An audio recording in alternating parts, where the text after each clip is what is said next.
ऐ मेरे वाले मुस्तफा, ऐ सैयदुल वरा, ऐ मेरे वाले मुस्तफा, ऐ सैयदुल वरा. Bismillahirrahmanirrahim. Sudut Lajnah adalah program khusus perempuan untuk menggali kalam ilahi, mengupas makna dan aplikasinya dari sudut pandang perempuan. Dengan berusaha menyelaraskan kehidupan dan iman, mudah-mudahan kita mampu melaksanakan kewajiban kita baik terhadap pencipta maupun terhadap sesama manusia, sehingga kehidupan yang lebih sehat dan lebih bermanfaat dapat kita raih. Di dalam Sudut Lajnah, kita akan berdiskusi mengenai tantangan-tantangan yang terjadi di dalam kehidupan sehari-hari dan bagaimana mengatasi tantangan tersebut dengan solusi yang selaras dengan ajaran Islam. Tema Sudut Lajnah kali ini adalah Trilogi Makrifat Ilahi. Terdiri dari 3 episode, merunut dari kenapa kita dilahirkan sampai bagaimana seharusnya kita memaksimalkan hidup yang diberikan Allah Ta'ala. Menarik bukan? Baik, bersama 2 orang narasumber yang sangat spesial pada siang hari ini. Beliau adalah anggota kehormatan PPLI, Ibu Yati Barmawi. Assalamualaikum warahmatullahi wabarakatuh. Waalaikumsalam. Dan Ibu Naib Sadr Bidang Taklim PPLI, Ibu Novi Nayarahmur. Assalamualaikum warahmatullahi. Apa kabar Ibu Yati dan Ibu Novi siang hari ini? Alhamdulillah. Sehat. Bu Sarah gimana? Alhamdulillah. Cukup deg-degan sebenarnya. Ini episode spesial bersama orang-orang yang sangat spesial. Baik, terima kasih telah berkenan untuk hadir di episode Sudut Lajnah kali ini. Baik, pemirsa Sudut Lajnah tanpa berlarut-larut, untuk episode pertama kita akan mulai dengan pertanyaan pertama. Dalam perjalanan hidup, ada titik di mana manusia menanyakan, untuk apa saya harus diciptakan? Untuk apa saya hidup? Bagaimana pandangan Ibu mengenai hal ini? Baik, Bu Sarah. Saya akan coba menjawab pertanyaan Ibu. Bismillahirrahmanirrahim. Tahap penciptaan manusia itu prosesnya itu sangat panjang gitu. Hidup itu sesungguhnya adalah anugerahnya, anugerah Allah Subhanahu wa Ta'ala. Dia, yakni Allah, yang membentuk manusia di dalam rahim sebagaimana yang Dia kehendaki. Tiada Tuhan selain Dia yang maha perkasa dan maha bijaksana. Itu kita dapat baca di dalam Al-Quran surat Al-Imran ayat 7. Menurut yang saya pahami, tujuan sebenarnya manusia hidup di dunia ini adalah untuk menyembah Allah Ta'ala dan mengenalnya, atau untuk mengenal Allah Ta'ala dan kemudian menyembahnya dan menyerahkan diri sepenuhnya kepada Allah Ta'ala. Itu tujuan sejatinya. Jadi manusia itu tidak berwenang untuk menetapkan sendiri tujuan hidupnya karena sudah ditetapkan oleh Allah Ta'ala. Dan manusia datang ke dunia ini itu bukan kehendaknya, bukan atas kehendaknya. Jadi semuanya adalah atas kehendak Allah Ta'ala. Di dalam kehidupan ini, manusia itu dapat memilih menjadi apa saja sesuai ruang lingkup hidupnya. Ya, tetapi amal perbuatannya itu harus selaras dengan tujuannya dia diciptakan dan hidup di dunia ini. Jadi harus selaras. Manakala manusia itu lalai atau abai, maka hidupnya akan berakhir dengan penderitaan.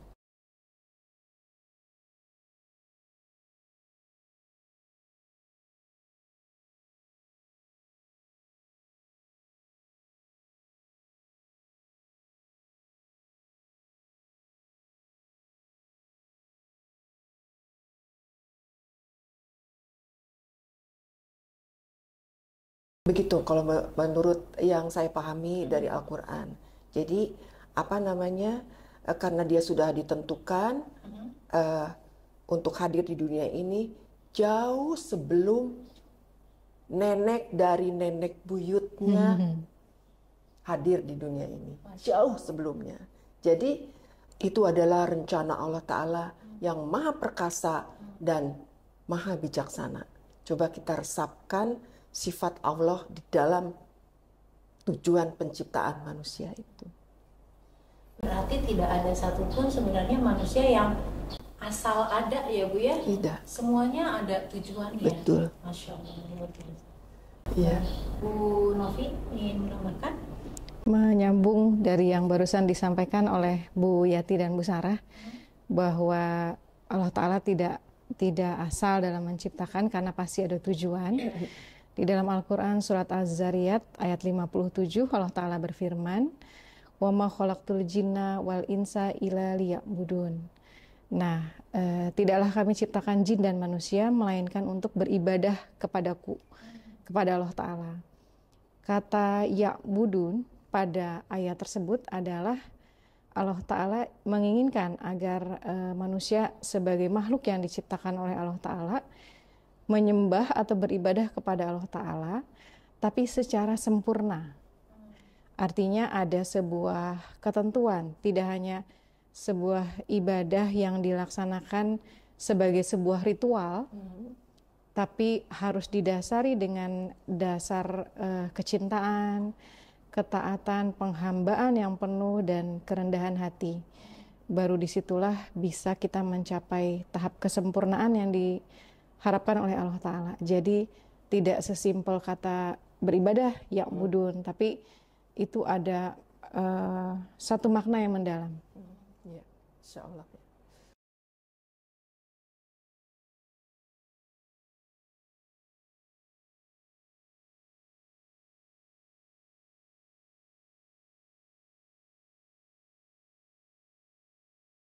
Masya Allah.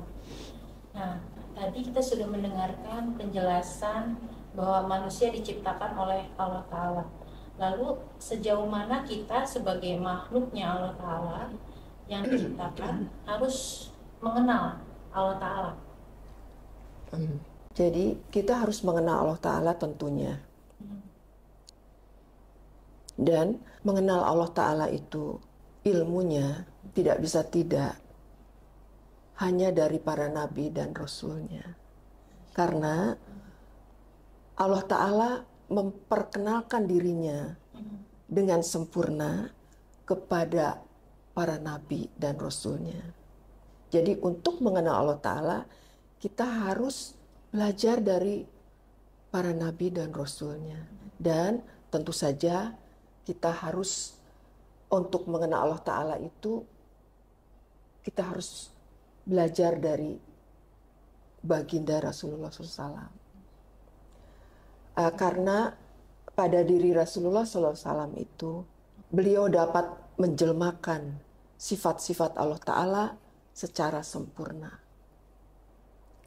Karena itu, di dalam sholat, kita itu diwajibkan berdoa,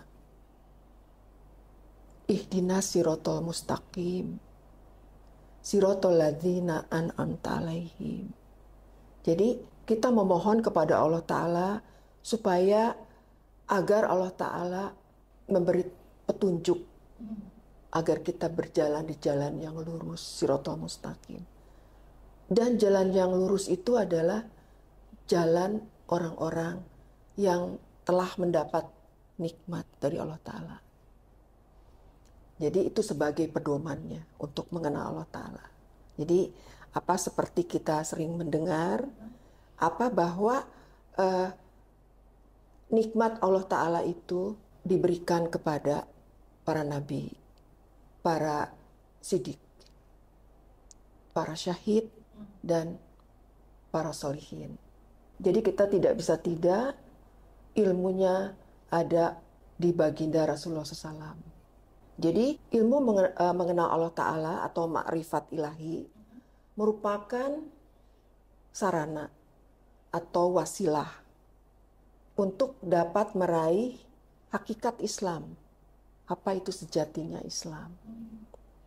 Jadi amalan-amalan syariat seperti yang kita harus lakukan seperti sholat, puasa, sedekah, doa, dan melaksanakan perintah Allah Ta'ala dalam Al-Quran, semuanya itu bertumpu pada ma'rifatullah.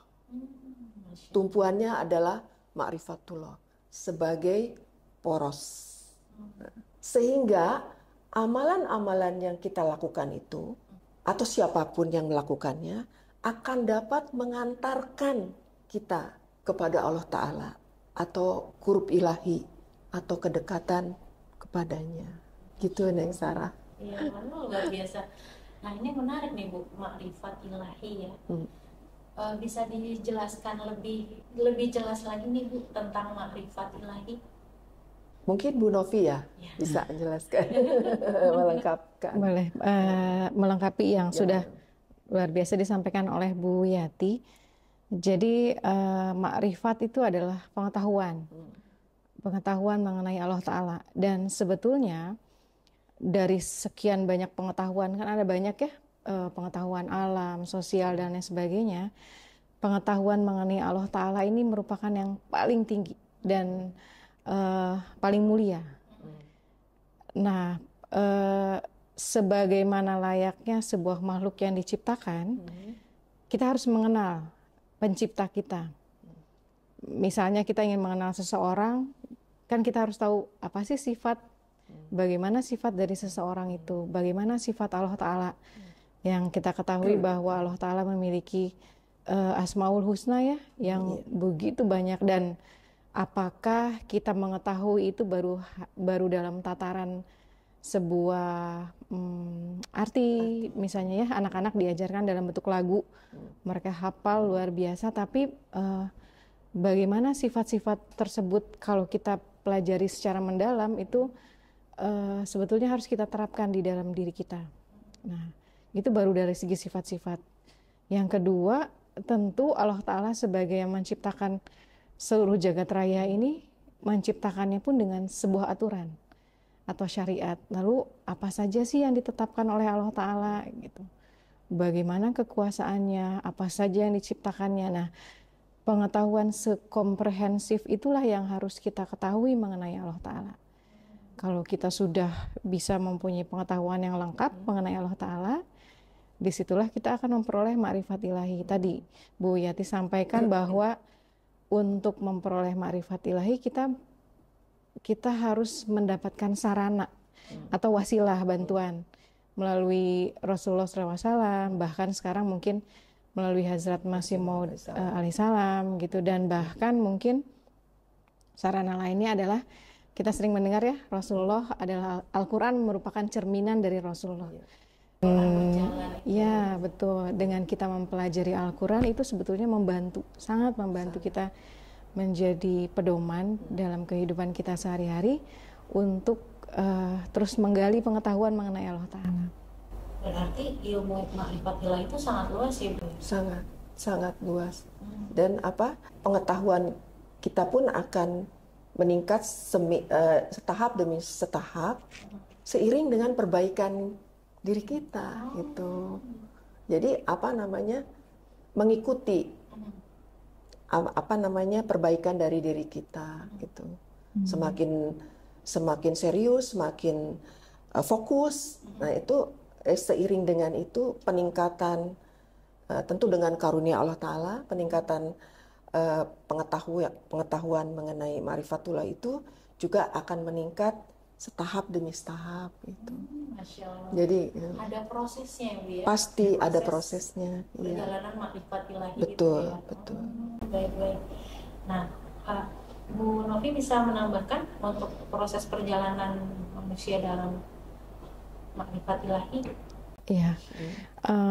Jadi Hazrat Masih Maud salam bersabda bahwa ma'rifat ilahi itu dapat dicapai jika kita mempunyai atau memiliki rasa khauf, rasa takut yang hakiki mengenai Allah Ta'ala.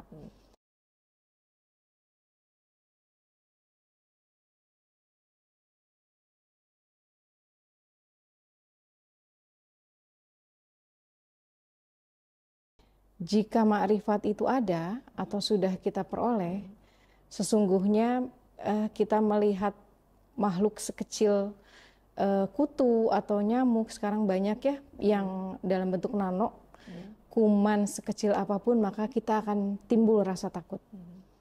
Contoh kecil, contoh yang sudah kemarin kita alami, betul.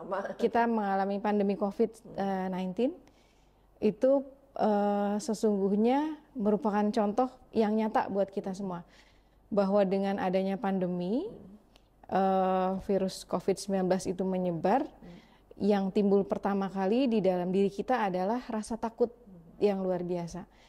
Diawali dari rasa takut itulah ternyata akan menimbulkan sebuah tindakan atau amalan. Perilaku ya. Perilaku, betul. Kita akan berusaha untuk mentaati apa yang sudah ditetapkan oleh pemerintah misalnya, supaya kita juga bisa selamat, Betul. terhindar dari virus tersebut. Nah, itu merupakan suatu gambaran kalau kita sudah mempunyai rasa takut yang hakiki mengenai Allah Ta'ala, maka kita juga akan berupaya agar kita juga bisa memperoleh najat atau keselamatan tadi, persis sama seperti kasus pandemi. Iya. Awalnya berarti takut dulu ya? Betul. Iya, takut. Setelah proses takut itu, bagaimana tuh Bu?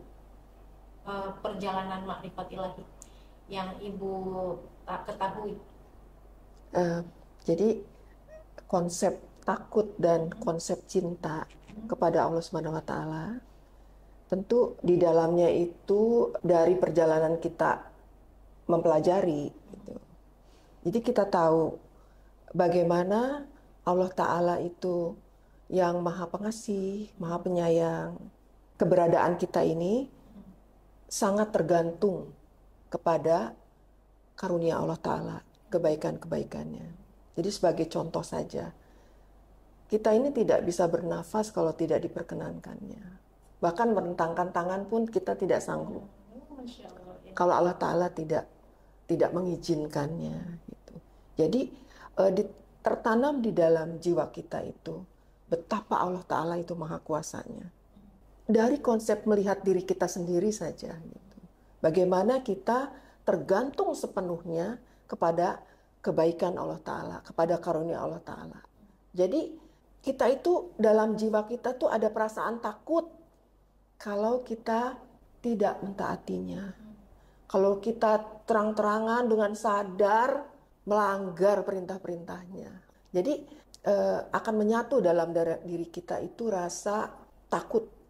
Nah, sekaligus dalam perjalanannya juga bagaimana kebaikan-kebaikan Allah Ta'ala, Maha Pengasih Penyayangnya, menyelamatkan kita dari segala mara bahaya, perlindungannya.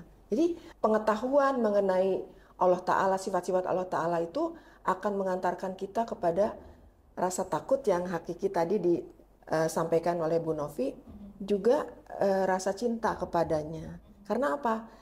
Sangat tergantung kepada kebaikan Allah Ta'ala. Sangat tergantung. Gitu. Apalagi orang-orang yang merasakan dalam dirinya secara kesehatan mungkin kurang baik, atau dalam kehidupannya banyak handicap atau banyak masalah. Bagaimana apa namanya tergantung kepada karunia Allah Ta'ala gitu. Kurang lebihnya seperti itu. Gitu. Izin Bu Sarah, ini contoh mungkin ya. Misalnya dalam kehidupan di rumah ya. Misalnya kita meminta anak kita untuk melakukan sholat. Yang pertama kita tanamkan bahwa ini adalah sebuah syariat yang harus dijalankan oleh kita semua. Nah, itu kita tanamkan kepada anak kita.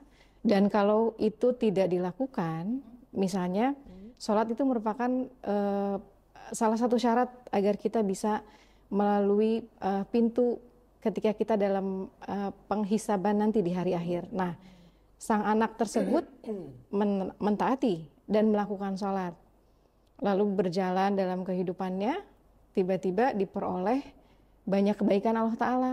Jadi misalnya anak tersebut bilang, ayah, bunda misalnya, kok ada kemudahan ya dalam misalnya mau ujian gitu. Nah, ada kemudahan, ada tadi sifat rahmaniyat Allah Ta'ala yang dirasakan oleh anak kita.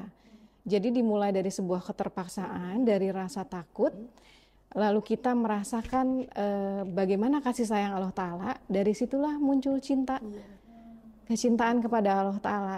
Jadi rasa takut dulu, walaupun tidak semua orang harus diawali dengan rasa takut. Ada orang-orang tertentu tadi dengan tingkat keimanan yang sudah cukup tinggi, bisa saja langsung muncul kecintaan yang luar biasa.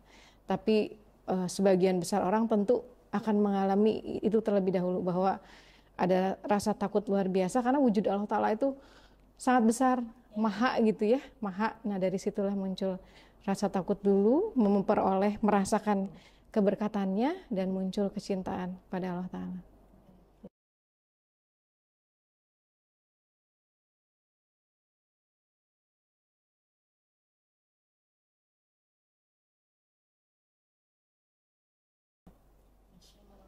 Jadi doa itu merupakan satu kebutuhan sangat sangat penting gitu, sangat penting, sehingga anak-anak itu terbiasa apapun gitu, mah doakan ya, mohon doa ya, itu sudah menjadi keseharian karena memang tergantung. Jadi menanamkan rasa tergantung pada Allah Ta'ala itu. Jadi semuanya itu hanya karunia-Nya semata gitu. Walaupun dalam hidup itu tentu banyak cobaan. Lanjut nih, apakah makrifat ilahi ini dapat dicapai oleh kalangan tertentu saja? Hanya terbatas pada mereka yang mengabdikan dirinya pada Tuhan? Atau memang untuk setiap orang? Atau setiap orang dapat mencapainya? Oke. Hadrat Masih Maud alaihissalam bersabda bahwa makrifat ilahi itu tercipta karena rahmaniyat Allah Ta'ala, ya. Tercipta karena rahmaniyat Allah Ta'ala, bukan karena amal kita. Jadi semata-mata itu adalah anugerahnya, ya. Jadi itu, saya ulangi, makrifat Allah Ta'ala itu adalah semata-mata karena rahmaniyat Allah Ta'ala. Jadi siapapun dapat memperolehnya, tapi ada syaratnya. Nah, jadi semua dapat memperolehnya dengan syarat dia menginginkannya. Nah, jadi menginginkannya itu bukan dengan perkataan atau ucapan saja. Saya ingin tahu tentang ilmu ma'rifat. Nah, tidak bisa begitu. Tapi harus melalui dengan perbuatan. Jadi dapat diperoleh oleh siapa saja, tapi dengan syarat menginginkannya, ya. Berarti ada aksi yang itu ya. Iya, jadi apabila kita menginginkannya harus dengan perbuatan. Nah, perbuatan apa yang harus kita lakukan? Kalau kita ingin mengenal ma'rifatullah, ingin tahu sifat-sifat Allah Ta'ala, ya kita harus belajar dari Rasulullah SAW. Ada Al-Quran, kita mempelajarinya, merenungkannya, berusaha mengamalkannya. Juga meneladani kebaikan-kebaikan Rasulullah SAW. Dan melaksanakan atau nasihat-nasihat dari guru-guru suci yang diturunkan ke dunia ini setelah Rasulullah SAW. Dan teristimewa tuh Imam Zaman, Hadrat Masih Maud SAW. Kita dapat belajar dari beliau itu. Jadi selamanya harus muncul dari kita dulu. Nah, jadi merupakan sunatullah. Pertama-tama itu manusia itu harus melakukan aksi, ya, harus menginginkan dan langsung dalam perbuatan. Kemudian sebagai natijahnya atau akibat hasilnya, Allah Ta'ala yang Maha Kuasa akan melakukan reaksi terhadapnya. Tuh, jadi harus selalu dimulai dari kita dulu. Nah, bahkan Hadrat Masih Maud alaihissalam juga pernah bersabda bahwa kita semua harus mempercepat langkah untuk segera mengenal Allah Ta'ala. Harus segera mempercepat langkah untuk mengenal Allah Ta'ala. Jadi beliau meneruskan, jika kalian bergerak sedikit saja ke arah Allah Ta'ala, maka Dia, yakni Allah, akan bergerak lebih cepat kepada kalian. Coba. Masya Allah. Jadi di dalam hati saya, di dalam kalbu saya selalu mengenang betapa maha baiknya Allah Ta'ala itu. Sedemikian maha pemurahnya. Masya Allah. Makanya ada istilah kita berjalan kepada Allah Ta'ala berlari menuju kita. Nah tadi menyambung dari Bu Yati bahwa luar biasa Hazrat Masih Maud alaihissalam menyampaikan kita harus mempercepat langkah. Di sisi lain Hazrat Masih Maud alaihissalam menyampaikan bahwa saat ini jalan menuju Allah Ta'ala itu sudah hampir tidak bisa dikenali. Karena memang kondisi zaman yang semakin buruk, peradaban moral yang mengalami degradasi. Mau tidak mau yang kita lakukan adalah berusaha keras, berdoa juga secara terus-menerus, dan langkah juga dipercepat. Jadi walaupun di satu sisi Islam merupakan sebuah agama yang sangat logik, yang memberikan banyak kemudahan, fleksibilitas kepada hamba-hambanya, tapi di sisi lain saya lihat Islam memiliki standar yang tinggi dalam hal apapun.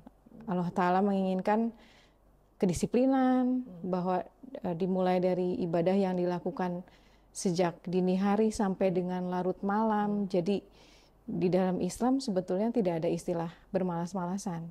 Semuanya itu dalam tingkatan yang sangat tinggi. Asal kitanya mau, tadi kembali kuncinya. Kalau kita tidak mau, ya kita digantikan oleh kaum yang lain. Iya, betul. Tidak akan dipaksa, karena prinsipnya adalah seseorang harus mau, harus ikhlas, punya niat yang lillahi ta'ala. Masya Allah. Penjelasannya sangat luar biasa. Satu lagi Bu Sarah punten. Semua orang bisa memperoleh ma'rifat ilahi, tapi karena kondisi setiap manusia berbeda, dengan tingkat kerohanian yang berbeda, ma'rifat ilahi itu bisa diperoleh dengan kadar yang berbeda pula untuk masing-masing. Dan itu hanya Allah Ta'ala yang tahu. Artinya bisa saja seseorang yang dari kalangan menengah ke bawah, tapi mempunyai keimanan yang tinggi, tauhid ilahi yang pokoknya sangat kuat mengenai ketuhanan, beliau bisa memperoleh ma'rifat Allah Ta'ala. Tapi ada juga seseorang yang tingkat keimanan lebih tinggi, bentuk ma'rifat Allah Ta'alanya juga akan lebih tinggi. Jadi sesuai dengan kadarnya masing-masing. Jadi ada seperti kelas-kelasnya gitu ya, kelas 1, kelas 2, terus meningkat. Terus meningkat. Jadi ada level-levelnya seiring dengan kita aja, gitu. Prosesnya seperti itu. Gitu. Tapi Allah ingin jalan dulu kitanya ya, baru nanti diberi. Ya. Betul. Baik. Harus dimulai dari kita dulu. Nggak bisa enggak. Harus dimulai dari kita dulu. Dan itu udah masuk ke perbuatan, bukan hanya ucapan gitu. Jadi kalau kita renungkan, ya memang kita harus melangkah gitu. Masya Allah. Baik, Masya Allah, diskusi kali ini begitu menarik. Tak terasa waktu sudah melebihi dari batas waktu yang ditentukan. Oh ya. Aduh. Masya Allah. Baik, untuk menutup episode 1 Trilogi Makrifat Ilahi ini, maka dipersilakan kepada ibu-ibu narasumber untuk membuat closing statement-nya. Oh iya. Saya tuh merenungkan bahwa betapa istimewanya makhluk manusia itu. Bahkan sudah mengalami evolusi yang begitu panjang. Mungkin dulu kita pernah belajar di sekolah bahwa untuk sampai kepada manusia modern itu kita itu harus mengalami proses yang luar biasa dari katakanlah mungkin 70.000 tahun silam gitu ya, baru ada masyarakat manusia yang sedikit, yang nomaden, yang berpindah-pindah, tinggal di gua, kemudian bagaimana dia belajar mempertahankan dirinya, mencari makanannya, jadi mungkin belajar berburu, membuat alat-alat sangat sederhana dan tinggal di gua-gua dengan kelompok-kelompok kecilnya. Kemudian itu juga melalui masa yang panjang, setingkat demi setingkat pengetahuannya bertambah. Mungkin kalau masuk ke masa manusia mengenal dunia pertanian, menjadi agraris katakan, nah itu mungkin bercocok mulai memahami bahwa ada makanan yang lain, bahwa tumbuhan ini bisa dimakan, berkhasiat, bermanfaat. Itu mungkin sekitar 12.000 tahun silam. Nah, bayangkan itu perjalanan manusia itu. Sehingga dengan dia menjadi masyarakat pertanian awal, mereka harus lebih lama tinggal di suatu tempat karena harus menumbuhkan tanaman sehingga kelompoknya menjadi lebih besar. Adalah masyarakat di situ, ya seperti itu. Jadi sedemikian rupa. Nah, hingga berjalan waktu sedemikian rupa, ketika manusia itu sudah dapat menurut kebijaksanaan Allah Subhanahu Wa Taala, dapat Allah Taala itu memilih di antara mereka seseorang yang dapat membimbing mereka. Itu pun secara bertahap. Ya, itu semua pengetahuannya pun melalui evolusi juga bertahap. Sampai kemudian di masa katakanlah mulai ilmu pengetahuan, sains itu mungkin sekitar 500 tahun yang lalu lah katakan ya, mulai ada sains hingga kita sekarang. Jadi betapa istimewanya kita ini, luar biasa. Jadi makhluk yang diciptakan oleh Allah Ta'ala dengan tujuan yang luar biasa juga sangat istimewa karena manusia itu diberi potensi untuk mengenal Sang Penciptanya. Dan di dalam perjalanannya yang begitu panjang, mereka itu menyadari bahwa di dalam mengisi kehidupannya harus bagaimana. Nah, makanya diturunkannya nabi-nabi dari Nabi Adam hingga baginda Rasulullah Shallallahu Alaihi Wasallam. Jadi betapa luar biasa, betapa istimewanya makhluk manusia ini. Jadi jangan orang mengatakan untuk apa saya hidup? Hidup itu sangat anugerah yang luar biasa. Mungkin itu dari saya. Iya. Baik, silakan kepada Bu Novi closing statement-nya. Jazakumullah Bu Sarah, terinspirasi dari Bu Yati tadi bahwa manusia mengalami evolusi, tapi di satu sisi dengan evolusi sekarang yang begitu berkembang, peradaban, teknologi, itu sebetulnya menjadi sebuah tantangan untuk kita. Betul. Untuk kita bagaimana bisa lebih mengenal Allah Ta'ala. Karena ternyata perkembangan teknologi, perkembangan peradaban itulah yang sedikit banyak mengalihkan perhatian kita. Betul. Daya tarik dunia begitu luar biasa, menarik kita, yang harusnya kita semakin mendekat kepada Allah Ta'ala, itu membuat kita tuh semakin jauh. Nah, itu yang harus kita lakukan, bahwa sedari dini para orang tua harus menanamkan konsep ketuhanan di dalam diri anak-anak dengan menghadirkan Allah Ta'ala di dalam hati, sepanjang hidup, maka itu sudah menjadi satu kunci. Karena berarti ya kita menghadirkan pencipta kita di dalam hati kita, dan itu yang akan menjadi penjaga. Selain tadi ada wasilah melalui nabi-nabi yang diturunkan oleh Allah Ta'ala. Karena melalui nabi-nabi itulah Allah Ta'ala memberikan petunjuk secara rinci di dalam setiap tahapan kehidupan. Mudah-mudahan kita semua mendapatkan karunia untuk bisa terus mengenal Allah Ta'ala, bahkan kita bisa mengamalkan sifat-sifat Allah Ta'ala dan memperoleh perlindungannya selalu. Amin. Baik, jazakumullah ibu-ibu. Jazakumullah khair. Memahami tujuan hidup adalah pencarian yang mendalam yang melibatkan refleksi diri, nilai-nilai, dan aspirasi pribadi. Tujuan hidup seringkali dipandang sebagai pusat dari makna dan arah dalam kehidupan seseorang. Semoga episode kali ini bisa sedikit memberikan pencerahan bagi siapapun yang menyimak. Saya, Sarah Fitriani, dan para kru yang bertugas undur diri. Mohon maaf atas segala kelemahan dan kekurangan. Sampai bertemu di episode Sudut Lajnah selanjutnya. Assalamualaikum warahmatullahi wabarakatuh. Waalaikumsalam warahmatullahi wabarakatuh. Jazakumullah khair. खुदा करे हासिल हो तुम को दी